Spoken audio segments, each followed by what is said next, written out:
우리가 어떤 일을 만나도 축복이라면, 그러니까 우리에게 닥치는 모든 일들이 축복이라면 어떻겠습니까? 그러니까 예수 믿는 우리에게 닥치는 고난이나 어려움, 그러니까 그 고난과 어려움이 우리의 결론이 아니라는 것입니다. 그냥 내가 고난이 닥쳐도, 나에게 어려움이나 시련이 닥쳐도 그것이 끝이 아니라 우리를 향한 하나님의 결론은 축복이라는 것입니다. 그렇기 때문에 하나님의 그 마음을 아셔야 하고 하나님을 신뢰해야 하고 하나님을 의지해야 한다는 것입니다. 왜냐하면 하나님께서 그 모든 것을 합력하여 선으로 이루어 주시기 때문입니다. 그렇게 우리가 해야 할 것은 끝까지 하나님을 믿는 것입니다. 끝까지 하나님을 신뢰하는 것입니다. 나의 시선이 다른 데를 바라보는 것이 아니라 나를 변화시키고 나와 함께 하시는 하나님, 나의 아버지, 우리의 아버지를 바라보며 끝까지 신뢰하며 나아가야 하는 것입니다. 그래서 로마서 1장 17절에 이렇게 말씀하십니다. 복음에는 하나님의 의가 나타나서 믿음으로 믿음에 이르게 하나니 기록된 바 오직 의인은 믿음으로 말미암아 살리라, 이렇게 말씀하셨습니다.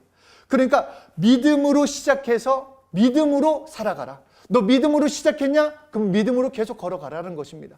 믿음으로 시작해놓고 나의 염려로 마치거나 믿음으로 시작해놓고 나의 감정으로 마치거나가 아니라 믿음으로 시작했으면 내 삶이 어떻게 보이건 나의 상황이 어떻게 보이건 나는 믿음으로 걸어가야 한다는 것입니다. 이것은 마치 자동차 기어가 계속 변속되는 것처럼 1단에서 2단, 2단에서 3단, 3단에서 4단 믿음이라는 시동이 걸렸으면 믿음의 기어가 변하면서 그 믿음으로 승리의 삶을 살라라고 말씀하고 있습니다. 이때 비로소 복음이 실제가 되며 그리고 하나님께서 주신 이 땅에서의 길을 정말로 신나게 힘차게 걸어갈 수 있고 유쾌하게 달려갈 수 있는 것입니다. 그런데 만약에 우리 믿음의 기어가 잘못되어서 잘 달리다가 갑자기 중립이 되거나 아니면 잘못돼서 이게 파킹이 됐다고 한다면 이것은 여전히 잘 달리고 있는 것 같은데 결국 멈추게 되거나 고장이 날 수밖에 없습니다. 마찬가지로 우리가 믿음으로 시작해서 믿음으로 달려가지 않으면 그 믿음의 기어가 제대로 작동이 되지 않으면 우리 신앙에도 문제가 생긴다는 것입니다. 그러므로 우리는 믿음으로 시작해서 믿음으로 나아가야 합니다. 예수를 믿었으면 그 믿음으로 계속 걸어가야 하는 것입니다. 그렇다면 중요한 것은 무엇을 믿느냐 하는 것입니다. 무엇을 믿느냐. 이것을 알려주기 위해서 예수님께서는 제자들을 가이사랴 빌립보라는 지역으로 데리고 가십니다. 이 지역은 정말 이스라엘 북쪽에 위치해 있는 지역인데 그 정말 자연 경관이 저도 사진으로만 봤는데 너무 아름답습니다. 너무너무 아름답고 보통 이스라엘 땅 하면은 막 이렇게 척박한 뭔가 광야와 같은 막 모래 막 이렇게 휘날리고 이런 것 같은데 이 가이사랴 빌립보는 헬몬산에서 그 물이 내려와서 갈릴리 호숫가로 가는 그 길 가운데 있기 때문에 비옥하기도 하고 또 아름다우며 조용하고 한적한 곳이 됩니다. 이 가이사랴 빌립보로 제자들을 데리고 가시더니 예수님이 제자들에게 물어보십니다. 야, 사람들이 나를 누구라고 하냐? 라고 묻자, 그러니까 이런 질문에 대해서 일반적으로 이 상식적인 답이 있습니다. 되게 누구라고 하면 예수님이라고 하죠. 누구라고 해요? 그냥 이름을 말할 건데, 그래서 만일 제가 여러분들에게 여러분 제가 누굽니까? 그러면 유정원입니다. 아니면 서초일교회 목사님입니다. 이렇게 이런 식으로 자신의 관계에 따라서 가족적이나 사회적 관계에 따라서 얘기를 할 겁니다. 그런데 제자들은 예수님의 질문에 단지 이름이나 어떤 관계를 가지고 말하지 않고 최대한 예수님을 높여서 얘기를 합니다. 더러는 엘리야라고 하고 더러는 세례 요한이라고 하고 어떤 이는 예레미야 중 그 한 선지자, 정말 인간 중에 최고의 인간, 정말로 최고의 사람이라고 말을 합니다. 그러니까 당시의 사람들도 그렇게 생각할 뿐만 아니라 제자들도 그렇게 생각하고 있었다라는 것입니다. 이 정도면 대답 잘했겠지. 뭔가 제자들이 이 정도면 굉장히 높였으니까, 우리 선생님을 굉장히 높였으니까 칭찬받지 않을까 생각했는데 예수님이 다시 물어보시는 것입니다. 그렇다. 사람들은 그렇다고 하고, 그러면 너희는 나를 누구라 하냐? 제자인 나를 따라다닌 너희는 나를 누구라고 말하냐? 이 질문을 들었을 때 제자들이 뭐지? 다른 게 있나? 충분하지 않나? 더 어떤 다른 얘기를 해야 하나? 이런 생각이 있을 때 우리 생각이 틀렸나? 이때 베드로가 엄청난 고백을 합니다. 주는 그리스도시요 살아계신 하나님의 아들이십니다. 그러니까 예수님, 당신은 하나님이십니다. 당신은 우리의 구주이십니다. 이 고백을 한 것입니다. 이렇게 답변을 하자 예수님이 너무 기쁘셨어요. 예수님이 너무 기쁘셔서 베드로에게 바로 칭찬하십니다. 야, 네가 진짜 복이 있다. 네가 진짜 복 있는 자다. 하나님께서 너를 알려주셨다. 야, 이게 얼마나 기쁘냐. 그리고 이 고백 위에, 너가 말한 이 고백 위에, 이 복음 위에 내가 교회를 세우겠다. 엄청난 축복을 하십니다. 그러니까 믿음은 다른 것이 아니라 예수를 믿는 것입니다. 다른 예수의 어떤 것이 아니라 예수를 믿는 것, 예수님이 하나님이심을 믿는 것, 예수가 나의 구주이심을 믿는 것이 믿음이 된다라는 것입니다. 우리의 믿음의 시작은 예수님을 통해서 어떤 것이 아니라 예수님 그 자체가 우리의 믿음의 시작이요 믿음의 전부가 되어야 한다라는 것입니다. 그런데 이렇게 칭찬을 받고 끝냈으면 좋았을 뻔한데 그렇지 않았습니다. 예수님께서 이 베드로를 칭찬하시고 나서 계속 말씀을 하십니다. 야, 내가 이제 예루살렘에 올라갈 거야. 올라갈 건데 그곳에서 종교 지도자들에게 내가 많은 고난과 결국 죽임을 당할 거다. 이 얘기를 하고 나는 그래도 죽지만 3일 후에 부활할 거다. 이 말씀을 하십니다. 이렇게 말씀하시자 베드로는 이미 칭찬을 받았겠다. 얼마나 이제 행복해가지고 예수님보다 더 앞서서는 얘기를 합니다. 아니요, 예수님 죽을 수 없습니다. 그렇게 하지 못합니다. 내가 다 막을 것입니다. 내가 당신을 지켜서라도 당신을 죽지 않게 하는 것입니다. 답변을 하자 이렇게 말하자 예수님께서 좀 전까지 야, 너 복 있는 자다 얘기했는데 갑자기 베드로에게 사단아 물러가라. 너는 나를 넘어지게 하는 자로다. 이렇게 말씀을 하신 것입니다. 자, 여러분이 베드로라고 생각하면 마음이 어떻겠습니까? 정말 하늘로 갔다가 땅으로 떨어지는 그 기분일 거예요. 처음에는 복 있는 자다 얘기 듣다가 갑자기 사단아, 너는 나를 넘어뜨리는 자다. 정말 이 마음이 얼마나 복잡하고 창피하고 힘들었겠냐 하는 것입니다. 여기에서 우리에게 가르쳐 주길 원하시는 것이 있습니다. 예수님 당신은 그리스도시요 살아계신 하나님의 아들이십니다. 이 신앙 고백은 인간의 어떠한 힘, 인간의 어떤 결정, 인간의 어떤 결단이 아닌 오직 성령으로 할 수 있음을 우리에게 알려주시는 것입니다. 그리고 성령님을 의지하면서 이 신앙 고백 가지고 신앙 생활할 수 있음을 알려주시는 것입니다. 그래서 고린도전서 12장 3절에 성령으로 아니하고는 누구든지 예수를 주시라 할 수 없느니라. 야, 성령을 하지 않고서는 네가 아무리 지금 은혜 받은 것 같고 네가 아무리 정말 뭔가 뜨거운 것 같고 아니다. 너의 힘, 너의 생각, 너의 결단, 너의 감정으로는 나를 인정할 수도 나를 믿을 수도 너의 신앙생활을 할 수 없다. 결국 오직 성령에 의해서만 예수님이 하나님이심을 믿고 오직 성령님을 통해 이 신앙 고백이 너의 진정한 고백이 될 수 있다라고 우리에게 말씀하고 있는 것입니다. 그래서 베드로는 분명히 이 신앙 고백을 했습니다. 예수님이 그리스도시고 살아계신 하나님의 아들이십니다. 그리고 나는 예수님을 위해서 내 목숨을 내놓겠다. 이것은 거짓말이 아니었습니다. 진짜 자신의 결단이었습니다. 그런데 예수님이 잡히시자 예수님을 부인했다라는 것입니다. 그의 결단이 거짓이 아니었음에도 인간의 결단, 인간의 힘, 인간의 마음, 인간의 소원은 이 예수님을 부인할 수밖에 없었다라는 것입니다. 그리고 부활하신 예수님을 보고도 자신의 생업으로 돌아갔습니다. 그런데 성령님이 임하시자 그 도망쳤던 베드로에게 신앙 고백이 실제가 되고 그때로부터 진짜 자신의 힘과 능력이 아닌 오직 성령으로 신앙 고백을 증거하며 예수님을 전하는 예수 그리스도의 사람이 되었다라는 것입니다. 그래서 예수님께서는 하늘로 올라가시기 전에 사도행전 1장 4절에 제자들에게 얘기를 합니다. 야, 너희가 나 부활한 나를 보고 얼마나 기쁘냐. 그리고 자랑하고 싶지 않냐. 막 가서 외치고 싶지 않냐. 그런데 기다려라. 너 무조건 기다려라. 너 지금 움직여갈 것 같은데 예루살렘을 떠나지 말고 내게 들은 바 아버지가 약속하신 성령을 기다려라. 그러면 너희 몇 날이 못 되어 성령을 세례로 받으리라. 그러니까 성령의 세례를 받을 날이 곧 올 것이다. 그리고 예수님의 말씀대로 사도행전 2장 1절에 오순절 날에 성령님은 실제로 기도하고 있던 그 120명의 그 사람들에게 임하셨다라는 것입니다. 성령님이 임하시자 복음은 선포되게 됩니다. 복음은 진짜 복음답게 전해지게 됩니다. 진실된 회개의 역사가 일어나며 예수님을 증거하는 그 증거의 역사가 폭발하기 시작했다라는 것입니다.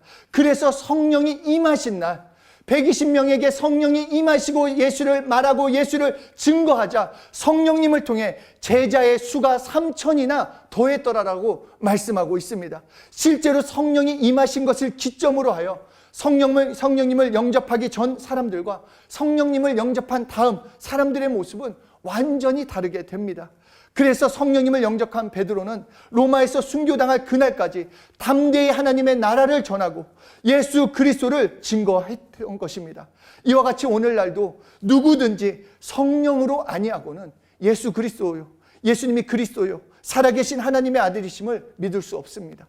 내 머리로 그런가 보다 동의는 할 줄 몰라도 그 실제 고백이 나에게 능력이 될 수 없습니다. 전심으로 시인할 수 없고 복음으로 살아갈 수 없습니다. 성령으로 아니하고서는 믿음으로 나아갈 수 없는 것입니다. 그렇기 때문에 우리가 해야 할 것은 성령님을 의지하는 것입니다. 우리는 성령님을 더 사랑해야 하는 것입니다. 나를 사랑하는 것보다 더 사랑하고 의지해야 하는 것입니다. 어떻게 믿음으로 살아갈 수 있는가? 신앙 고백 그 반석 위에 어떻게 걸어갈 수 있는가? 내 힘과 내 능력과 내 어떠함이 아닌 오직 성령을 통해서만 가능하다고 우리에게 말씀해 주고 계십니다. 그래서 성령님은 첫째로 하시는 일이 바로 예수님을 변호하십니다. 예수님을 증거하신다라는 것입니다. 사람의 눈, 어떤 사람에게나 누구에게나 예수님은 보통 사람이셨습니다. 그냥 평범한 목수의 아들이었습니다. 모든 사람들과 같이 생활하며 사셨습니다. 그래서 아무도 예수님을 그냥 그 예수라고 하는 한 청년에게 관심을 기울이지 않았습니다. 그냥 똑같은 청년이니까, 똑같은 사람이니까 어떤 누구도 예수님이 하나님이신 것을 알지 못했고 알 수도 없었습니다. 그러나 성경은 그래서 세상이 그로 말미암아 지은 바 되었음에도 알아보지 못했다라고 말하고 있습니다. 그렇기에 어떤 누구도 성령님을 아니하고서는 그냥 인간적으로는 예수님을 알 수도 믿을 수도 없었습니다. 그런데 오직 성령님에 의해서만 예수님이 세상에 나타나시고 세상에 알려지시고 세상에 증거되셨다라는 것입니다. 고린도전서 12장 4절 이하를 보면 성령이 주시는 은사 중에 믿음이 있습니다. 믿음의 은사가 있는데, 그러니까 성령이 주시는 믿음을 받아 가지면 믿음이 생긴다라는 것입니다.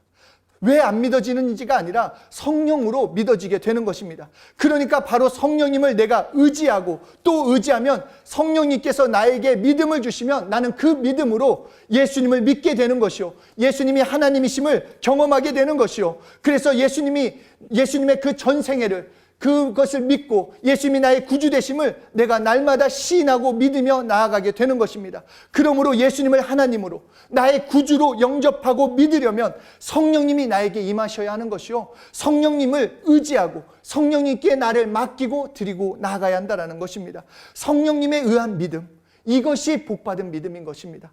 예수님 당신은 그리스도시요 살아계신 하나님의 아들이십니다. 이것이 바로 복음이요, 성령님을 통해 이 복음이 나에게 실제가 되는 것이요, 이 복음이 나에게 실제가 될 때 진정한 믿음의 시작이 됩니다. 믿음의 시동이 걸린다라는 것입니다. 믿음으로 나아갈 수 있는 것, 성령을 통해서 시작될 수 있다라는 것입니다. 그리고 두 번째, 성령님은 예수님을 증거하시면서 예수님의 하신 일, 예수님의 그 말씀, 예수님의 행하심, 그 모든 것을 체험시키고 경험시켜 주시는 영이시라는 것입니다. 예수님의 말씀, 예수님의 십자가의 그 공로, 피 흘려 죽으심, 부활하심, 귀신을 쫓고 바다를 풍랑을 잠잠케 하시고 모든 병을 고치신 예수님께서 이 땅에 이루어 놓으신 그 모든 공로를, 그 구원의 역사를, 그 생명의 역사를 오직 성령을 통해서 나는 오늘 나의 것으로 체험할 수 있다는 것입니다. 예수님의 영화로운 승리, 예수님의 진짜 하늘에 있는 축복, 하늘에 있는 능력, 하나님의 함께하심, 그것은 다른 것이 아니라 성령님을 통해 오늘 내가 체험할 수 있는 것입니다. 예수님의 인도하심에, 그렇기 때문에 예수님의 이끄심, 예수님의 역사하심을 경험하기 위해서 내가 먼저 해야 할 것은 바로 성령님을 의지하는 것입니다. 성령님을 사모하는 것입니다. 성령님께 나의 사랑을 드리고 성령님께 나의 순종을 드릴 때 성령님께서 복음이 복음되게 역사해 주시겠다라는 것입니다. 예수 믿는 자들은 예수님과 함께 삶을 사는 것입니다. 그런데 예수님과 함께 삶에 있어서도 내 삶에 체험이 없는 삶이 있다면, 내 삶에 하나님과 함께 하심에 그 역사를 경험하지 못한다고 한다면 이것보다 안타까운 일이 어디 있겠습니까? 예수 믿는다고 하면서도 여전히 불안하고 여전히 두렵고 마음이 좌절이 찾아온다라고 한다면 그것이 무슨 믿음의 생활이 될 수 있겠냐 하는 것입니다. 체험은 아무도 부인할 수 없도록 하는 것이 체험입니다. 누가 뭐라 해도 나는 경험했으니까, 예수님이 나의 구주이신 것을 경험하고 예수님의 피 흘리심이 나에게 실제이면 누가 뭐라고 해도 나는 고백하게 돼 있고 나는 신뢰할 수 있게 되는 것입니다. 그래서 갈라디아서 6장 17절에 이후로는 누구든지 나를 괴롭게 하지 말라. 내가 내 몸에 예수의 흔적을 지니고 있노라. 그러니까 찬양팀도 그런 찬양팀 있잖아요. 마커스라는 찬양팀. 그러니까 성령님을 의지하고 나아갈 때 그림의 떡이 아니라 성경 책에만 있는 그 성경 말씀이 아니라 그 말씀이 살았고 운동력이 있어 오늘 나에게 실제 떡으로 먹고 마실 수 있는 것처럼 복음을 누릴 수 있게 되는 것입니다. 성령님을 통해 내가 성령님을 의지하면, 성령님을 의지하고 나아가면 복음이 실제임을 경험시켜 주시는 것입니다. 그리고 마지막 세 번째, 성령님은 우리 믿음에 탄력을 주십니다. 그러니까 믿음은 제자리에 머물러 있는 것이 아닙니다. 나 믿었다 해놓고 움직이지 않는다, 이것은 말이 되지 않습니다. 믿으면 움직이게 되어 있습니다. 믿음에는 그리고 반드시 탄력이 붙어야 한다는 것입니다. 앞에서 말한 것처럼 믿음을 자동차 기어로 표현하면 기어를 변속하는 것처럼 믿음으로 시작했으면 그 믿음은 계속 탄력이 붙을 수밖에 없습니다. 믿음에서 믿음으로 나아가기 때문에. 그렇기 때문에 우리는 이 믿음대로 살아야 하는데, 만약에 우리 믿음의 기어를 중립에다가 두고 있다라고 한다면 이리저리 끌려다닐 것입니다. 이 말 들었다가 저 말 들었다가 하나님 말씀 들을 때는 아멘 하지만 또 세상 말 들고 맞아, 지금은 이렇게 살면 안 될 것 같아. 또 저 얘기 듣고 이 얘기 듣고 막 그 얘기 가운데 끌려다닐 수밖에, 복음의 다른 것으로 끌려다닐 수 있다는 것입니다. 그리고 만약에 자동차가 밀리지 않게 파킹에다 놓으면 어떻게 되겠습니까? 오늘이나 복음은 듣긴 듣지만 그냥 멈춰져 있다라고 한다면 아무것도 경험할 수 없습니다. 체험할 수 없습니다. 그냥 듣는 것으로, 좋은 말씀, 교훈으로 듣기 때문에 자기 만족밖에 될 수 없는 것입니다. 그러다가 이것을 만약에 후진으로 뒀다, 나의 믿음을 후진으로 뒀다, 뒤로 머물러 가게 되는 것입니다. 그냥 물러가게 되는 것입니다. 모든 것이 흔들려 버릴 수밖에 없습니다. 그러나 성령에 의해서, 내가 정말 성령에 의해서 이 말씀이, 하나님의 말씀이 경험이 되고 탄력을 얻고 열정을 얻게 된다면 그 믿음은 탄력을 붙게 된다는 것입니다. 성령을 통해 믿음은 자동적으로 기어 변속을 이루어지게 됩니다. 내가 내 힘과 노력이 아니기 때문에, 나는 성령님만 의지했는데, 내가 성령으로 나아가는데 내 영혼에 하나님의 말씀이 실제가 되고 성령의 인도를 받고 성령의 은사를 경험하고 성령 충만함으로 우리의 삶이 날마다 믿음의 축복을 누리며 살 수 있게 되는 것입니다. 믿음의 탄력으로, 말씀의 능력의 탄력이, 축복의 탄력이, 기쁨과 행복의 탄력이 붙어서 복음을 계속해서 온전히 누리게 되는 것입니다. 산 꼭대기에서 그냥 조그만한 주먹만한 눈을 굴리면 땅 아래로 내려왔을 때는 어마어마한 눈덩이가 되는 것처럼 우리의 믿음의 시작이 부족하고 연약하고 정말로 그 작은 미랄과 같은 믿음이라 할지라도 우리가 성령님을 의지하고 믿음으로 걸어가면 그 믿음은 계속 구르고 또 굴러서 엄청난 하나님의 역사를 누릴 수 있다라고 말씀하시는 것입니다.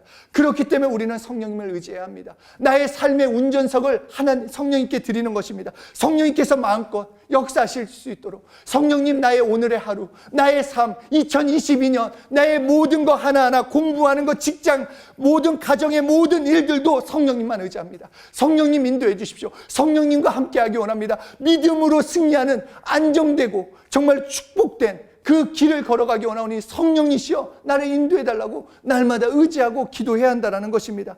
우리는 성령님께 맡기면 됩니다. 성령님께 맡기면 성령님이 인도해 주십니다. 그냥 우리는 그 믿음의 발걸음만 내디디면 되는 것입니다. 그 가는 길이 구불구불하고 정체되어 있는 것 같이 보이고 밤길처럼 어둡게 보여도 우리가 성령님을 온전히 의지하고 나아가면 성령님께서 모든 날들을 정말로 축복 가운데 새롭게 되는 삶을 살게 해주십니다. 성령님께 나를 온전히 드려야 합니다. 나를 온전히 공개하는 것입니다. 그냥 내가 책임지고 있는 부분까지 다 공개해서 성령님, 나 어떻게 합니까? 하나님 뜻 가운데 그런 거 있잖아요. 내 뜻이 하나님의 뜻이 되는 것이 아니라 하나님의 뜻이 내 뜻이 될 수 있도록 성령님 도와주십시오. 내 모든 발걸음, 정말로 하나님이 인정하시는 발걸음 걸어가는데 나는 부족하고 연약하고 늘 두렵고 떨림이 있는데 성령님 인도해 주십시오. 내 삶 좀 붙잡아 주십시오. 그러면 성령님께서 말씀을 통해서, 그리고 찬양 가운데, 그리고 교제 가운데 성령님께서 이끌어 주시겠다라는 것입니다. 나를 온전히 맡기고 성령 성령님을 의지하고 또 의지합시다. 정말로 성령님을 의지함으로써 신앙 고백이 나의 믿음이 기준이 되고 믿음의 시작이 되고 시동을 걸어서 그 믿음에서 믿음으로 계속 걸어감으로써 정말로 유쾌하게 되는, 새롭게 되는 2022년 하나님의 축복 가운데 걸어가시는 성령 충만한 한 해가 되시길 예수 이름으로 축복합니다.